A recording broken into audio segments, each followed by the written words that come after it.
നമ്മുടെ നാട്ടിൽ 3 തരം സ്നേഹക്കാരാണുള്ളത്. എന്റെ പ്രിയപ്പെട്ടവരെ, നമ്മുടെ പ്രദേശത്ത് 3 തരം പ്രവാചക സ്നേഹികളാ ഉണ്ടാവുക. ഒന്നാമത്തെ പ്രവാചക സ്നേഹം, കൊല്ലത്തിൽ ഒരിക്കൽ ഒരു ആഘോഷം നടത്തി, കുറച്ച് പാട്ടും പാടി, കുറച്ച് പായസം വിതരണം ചെയ്ത്, കുറച്ച് ദഫൊക്കെ കളിച്ച്, അങ്ങനെ ഒരു കൊല്ലം നബിനെ പറ്റി എന്തെങ്കിലുമൊക്കെ പറഞ്ഞ് പാടി, ഒരു സമ്മാനമൊക്കെ കൊടുത്ത്, അങ്ങനെ പരിപാടി കഴിച്ചൊരു സ്നേഹം അവസാനിച്ചു. വേറെ പ്രത്യേകിച്ചൊന്നും പറയില്ല. അത് ആരെങ്കിലും ചെയ്യാതെ പോയാൽ അവരൊക്കെ ദീനിന്ന് പുറത്തായി എന്നുള്ള അവസ്ഥയും പറഞ്ഞ് നടക്കുന്ന ഒരു സ്നേഹികൾ 90% വരുന്നതാണ്.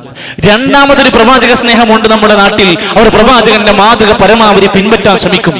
അവർ ഇസ്ലാമിന്റെ അടയാളങ്ങൾ സൂക്ഷിക്കാൻ ശ്രമിക്കും. ശരീരത്തിലും വേഷത്തിലും കുടുംബത്തിലും പരമാവധി നബിന്റെ സുന്നത്തുകൾ ഉണ്ടാക്കാൻ വേണ്ടി ശ്രമിച്ച് അങ്ങനെ 365 ദിവസം നബിനെ സ്നേഹിക്കും. മൂന്നാമതൊരു സംഘമുണ്ട് നമ്മുടെ നാട്ടിൽ.